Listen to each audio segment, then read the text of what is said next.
नाज़रीन, मैं हूं सईद काजी और मेरे ताज़ा वीलॉग में खुश आमदीद।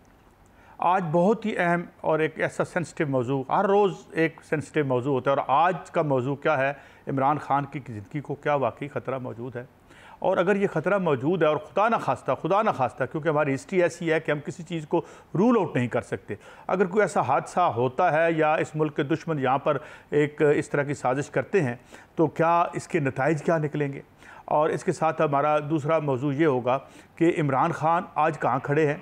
मौजूदा इस्टेब्लिशमेंट में तो बाज़ लोगों का ख्याल है कि उनकी कोई जगह होते हुए उनकी जगह नहीं बनती, क्योंकि जो मुक़्तदर हल्के हैं और इंटरनेशनली भी वो इर्रेलेवेंट है। क्या वो इंटरनेशनली हमेशा इर्रेलेवेंट रहेंगे? मगर पहला मौजू, मैं पहले ही थोड़ा सा एक तारीख़ बयान कर दूँ जो कि बड़ी तकलीफ़ देह तारीख़ है। यहाँ पर पाकिस्तान में असैसिनेशंस की हिस्ट्री लियाकत अली खान से पैदा होती है, शुरू होती है।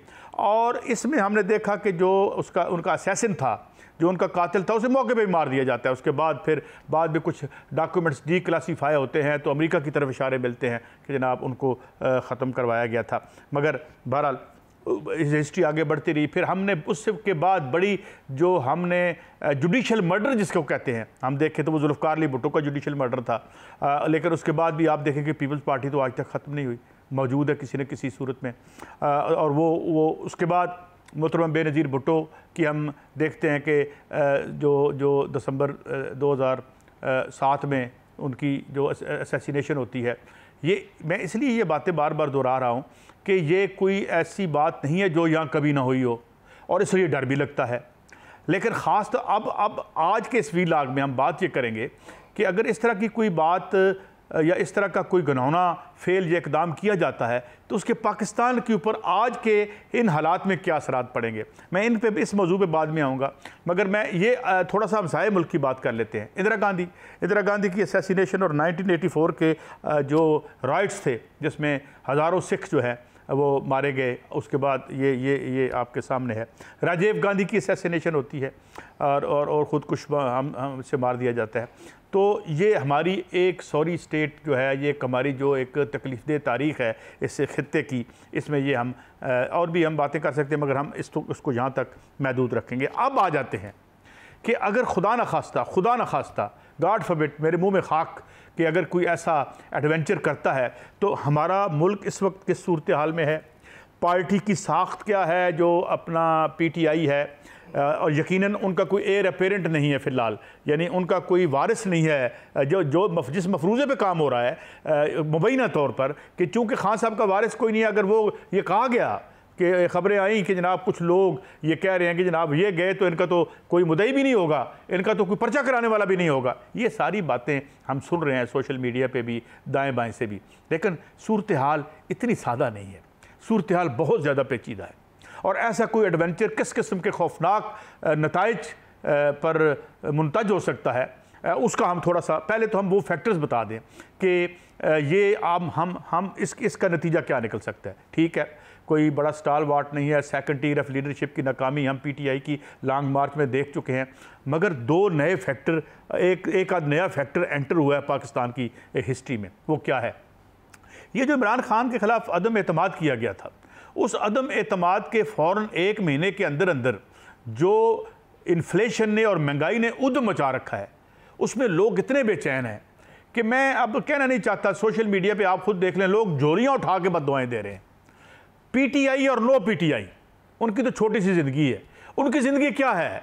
महीने का 25-15 लीटर पेट्रोल, कोई एक थैले का आटा, एक उनकी जो है वो जो घी का छोटा सा पैक। डेली कमाते हैं, डेली खर्च करते हैं और डेली ज़िंदगी बसर करते हैं। अब इस वक्त हम एक ऐसी वोलाटाइल सिचुएशन में हैं कि जहां, और हुकूमत जो एक किस्म की नुमाइशी से, जिस तरह कहा मरियम औरंगज़ेब साहिबा ने कि जनाब वो 2000 रुपये हम आपको देंगे, उस पर अजीब व गरीब मजाक सोशल मीडिया पे चल रहे हैं कि जी 7 गार्ड भी दे दें, इतने पैसों को हिफाजत के लिए हम क्या करेंगे। तो इस तरह की बातें भी हो रही हैं। मगर सवाल ये है कि अगर किसी ने ये इमरान खान मौजूद रहे, सियासत में सियासत करें, हारते हैं हार जाएं, एस्टेब्लिशमेंट उनसे नाराज़ है नाराज़ रहे, राज़ी है राज़ी रहे, आलमी मतलब वो अपनी सियासत करते, यही दुनिया है ना। हम नई दुनिया, नया सियारा, नई ज़मीन तो तख्लीक नहीं कर सकते। हम कोई जन्नत में सियासत तो नहीं कर रहे, इसी दुनिया की इसी मारूज़ में कर रहे हैं। मगर अगर इस तरह की जो सिचुएशन पैदा की गई तो उसकी मैं आपको 2-3 और मैं एक बात और भी आपसे मैं यहाँ पे शेयर करना चाहता हूँ। कुछ लोग ये कह रहे हैं कि अदम एतमाद तो इमरान खान के ख़िलाफ़ हुआ, हुकूमत से तो वो बाहर गया, PDM को हुकूमत मिली और मुस्लिम लीग नून को वजारत उज़्मा और वजारत आला मिल गई। तो इसमें लूज़र कौन है, इमरान खान या मुस्लिम लीग नून? आज ये हालत है कि मैंने कुछ दोस्तों को सुना है जिन्होंने बाज़ PMLN के MNAs को कोट किया है मेरे सामने, और उन्होंने कहा है कि जनाब इस दफ़ा शायद हम इलेक्शन आज़ाद लड़ें, हमारी नेकनामी बहुत है, हमारे ज़ाती वोटर, जो मेरा पहले दिन से पॉइंट ऑफ व्यू है कि यहाँ किसी का वोट बैंक नहीं था। जुल्फ़िकार अली भुट्टो और बेनज़ीर के बाद कोई वोट बैंक नहीं था, बाकी सारे जो है वो पटवारी, DC और जो लोगों के पर्सनल फाता खानी, शादी पे जाना, बिरादरी, इसका वोट बैंक है। वोट बैंक पार्टियों का बना जुल्फ़िकार अली भुट्टो की मूवमेंट के बाद किसी हद तक बना, आज PTI का बना है। और मैं ज़ाती तौर पर कई ऐसे लोगों को जानता हूं जो जिनके ख़ानदान 47 से पहले की यहाँ सियासत कर रहे हैं, वो खुला कहते हैं कि भाई आपकी पार्टियों का 3 से 4% वोट है, बाकी हमारा ज़ाती वोट है। इधर से इशारा मिलता है कि फ़लाँ पार्टी जो है उसको बैकिंग आ गई है मुक़्तदर हलकों की तरफ से, उधर का वो टिकट पकड़ते हैं, आके असेंबली में बैठ जाते हैं। मैं कहता हूँ ये तो मेरा वोट बैंक है, कोई वोट बैंक नहीं है। और अगर था भी तो वो वोट बैंक आपकी ये 2 कीमतें 3 कीमतें जो आपने बढ़ाई और आगे बढ़ानी है। डॉक्टर इशफाक हसन खान का कहना है कि ये पेट्रोल 270 रुपये पे जाना है, तो मैं तो इससे ज़्यादा प्रिडिक्ट ना करें, इस तरह कहीं और से पैसे रेज करें, ये इनडायरेक्ट टैक्सेशन बंद करें, ऊपर स्लैब करें टैक्सेशन ऊपर, या टैक्स में फौरी रिफॉर्म्स करें।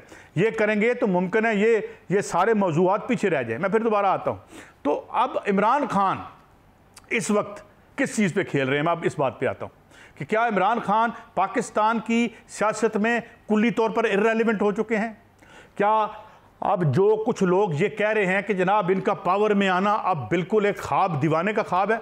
अरे ये बात तो हम शरीफ फैमिली के बारे में भी 3 महीने पहले कह रहे थे, और मैं उनमें शामिल था। मेरा ख्याल था कि इस्टेब्लिशमेंट जो है या जो भी है बहरहाल आलमी इस्टेब्लिश या साजिश हुई है, जो कुछ हुआ है, मुझे नहीं पता क्या हुआ या क्या नहीं हुआ, लेकिन वो पावर में तो आए। हमारे तमाम, मेरा एनालिसिस गलत हुआ, हमने माना, लेकिन उसके नतीजे क्या निकले वो आपके सामने हैं।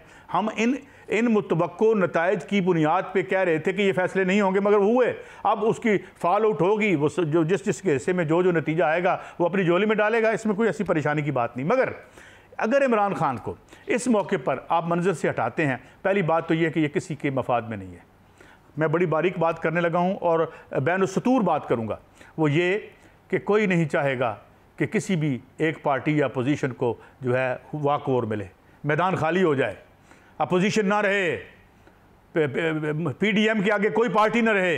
ये मेरे ख्याल में किसी के मफाद में नहीं है, मैं इससे ज़्यादा बात नहीं करना चाहता। नंबर 1। नंबर 2, सूरत हाल इतनी वोलेटाइल है कि अगर कोई ऐसा वाक़या होता है तो लोगों का गुस्सा किसी और बात पे होगा, मगर उन्हें निकालने का मौका दे देंगे आप। यहाँ आप एक ऐसा जो एडवेंचर कर देंगे कि चुनाचे मेरे ख्याल में जो अकल का तकाजा है कि इनकी सिक्योरिटी को इंश्योर करें। अभी मैं सुन रहा था कि उन्होंने कहा जी हमने सिक्योरिटी भेज दी है, जो फ़ौरन उनको गिरफ्तार कर लें गिरफ्तार। भाई गिरफ्तार तो लीडर होते ही रहते हैं, PMLN के भी तो हुए हैं, पीपल्स पार्टी के भी हुए हैं, इमरान खान भी एक आध दफ़ा गिरफ्तार हुए हैं। लेकिन मेक श्योर करें कि इस मुल्क के वसीतर मफाद में कोई ऐसी बड़ी असैसिनेशन ना हो जो यहाँ पर जो इंतहाई फ्रेजाइल है, इंतहाई नाजुक सूरत हाल है। ये तवाज़ुन किसी वक्त बिगड़ सकता है। आपने लोगों को दीवार के साथ लगा दिया है। जिन लोगों की, मैं पहले दोबारा दोहरा देता हूँ कि जिनकी ज़िंदगी 25 लीटर पेट्रोल है एक मोटरसाइकिल में माना डालने के लिए, आप उनसे वो बुरी ज़िंदगी भी अगर छीन लेते हैं तो फिर कोई इस किस्म का वाक़या जो है वो, मैं इसलिए कहता हूँ कि जब तहरीकें फूटती हैं तो याद रखिए वो एक्यूमुलेटेड एंगर होती है, वो अंदर गुस्सा, दबा हुआ गुस्सा होता है, और फिर कोई एक वाक़या ऐसा होता है कि उस वाक़े का भले आपसे डायरेक्ट तल्लुक़ हो या ना हो तो एकदम आउटबर्स्ट आ जाती हैं। हमने यहाँ देखा होता रहा। और मैं याद दिलाना चाहता हूँ आपको, मोहतरमा बेनज़ीर भुट्टो की जिस दिन असैसिनेशन हुई थी, मैं उस वक्त प्रिंट मीडिया में था, और उस वक्त मेरे ख्याल में हमें शुक्रिया अदा करना चाहिए इस जरदारी साहब का कि उन्होंने उस वक्त, वो इतनी खौफनाक एंगर थी और रियासत की जितनी अलामतें थीं वो अटैक में थी, मगर जरदारी साहब ने वक्त पर आकर ये कहा कि जनाब पाकिस्तान खपे का नारा लगाया, उसको आप कोई शक्ल दे लें, उन्होंने डील की थी नहीं की थी, हमारे सामने तो नहीं भाई हुई। हम कॉन्स्पिरेसी थेरीज पे नहीं खेलते, हम तनाजुर पे खेलते हैं कि हमारा तनाजुर क्या है। तो बात यह है कि उस वक्त ये मामला संभल गया था। वो उस वक्त जो है कोई बहुत बड़ा अनरेस्ट क्रिएट नहीं हुआ था। उसकी वजह यह है कि पीपल्स पार्टी की जो पिछली लीडरशिप थी उसने कोऑपरेट किया और फिर ज़ाहिर है वो पावर में भी आई, वो सदर भी बने और सब कुछ। आप कॉन्स्पिरेसी थेरीज होंगी कि भाई वो किस कोई डील थी या नहीं थी, मेरे इल्म में तो मुझे पता नहीं, मैंने नहीं देखी, मेरे सामने साइन नहीं हुई। हालात आपको जो बताते हैं आप बेहतर है वो आप समझ लें। तो चुनाचे ये 3 चीज़ें मैं इनको सम अप करता हूँ। पहली चीज़ तो ये कि इमरान खान इर्रेलेवेंट नहीं हुआ पाकिस्तान की सियासत में, और नहीं हो सकता इर्रेलेवेंट जब तक आप कीमतें बढ़ाते रहेंगे, नंबर 1। नंबर 2, इमरान खान की पॉलिटिकल करियर में सबसे अहम वाक़या मुल्क के अंदर नहीं होना, मुल्क के बाहर होना है। जब 23-24 में मुझे लगता है कि ट्रंप एस्टैब्लिशमेंट के एक बड़े हिस्से को शिकस्त दे के, उसके पीछे भी अमेरिकन एस्टैब्लिशमेंट का एक हिस्सा है, वो दोबारा आ रहा है। वो प्यूटन का भी दोस्त है, वो खान साहब का भी दोस्त है। तो और तीसरी बात कि मुस्लिम लीग नून जो है उसके अपने लोगों का ये कहना है कि ये हमने हुकूमत ली है या क्यों तोक अपने गले में डाला है।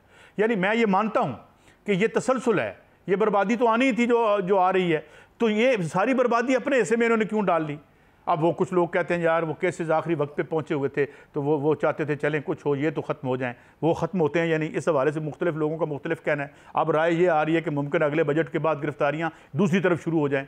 यानी ये भी बातें कर रहे हैं नुसरत जावेद साहब जैसे लोग जो कि हमारे बड़े सीनियर जर्नलिस्ट हैं, और हम जो है वो उनको बड़ा इज़्ज़त और एतबार देते हैं। तो वो कहते हैं जनाब कि इनकी गिरफ्तारियाँ हो जानी हैं अगले जो बजट आना है।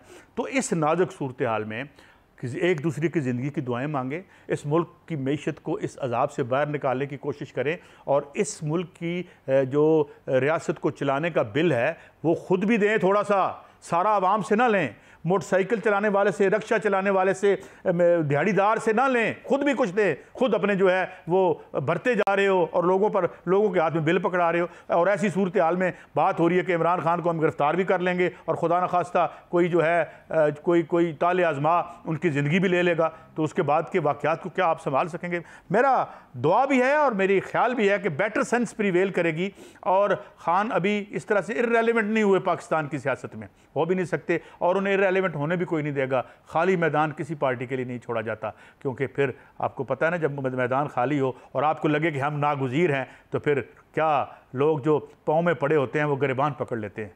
ये अलग बात है कि गिरबान छोड़ के फिर पाँव को भी पकड़ लेते हैं। लिहाजा हर तरफ के लोग सीख चुके हैं ये क्या हुआ है, मगर इस दुआ के साथ कि ये महंगाई रुके और यहाँ पर कोई भी ऐसी जो है अनटूवर्ड इंसिडेंट ना हो और चीज़ें आगे बढ़ती रहें। लिहाजा ये है, बड़ा नाजुक दौर है और दुआ है कि इस नाजुक दौर से हम अच्छे तरीके से गुजर जाएँ। ये मेरा आज का भी इलाक़ था। कल फिर आपकी खिदमत में हाज़िर होंगे। अल्लाह हाफ़िज़।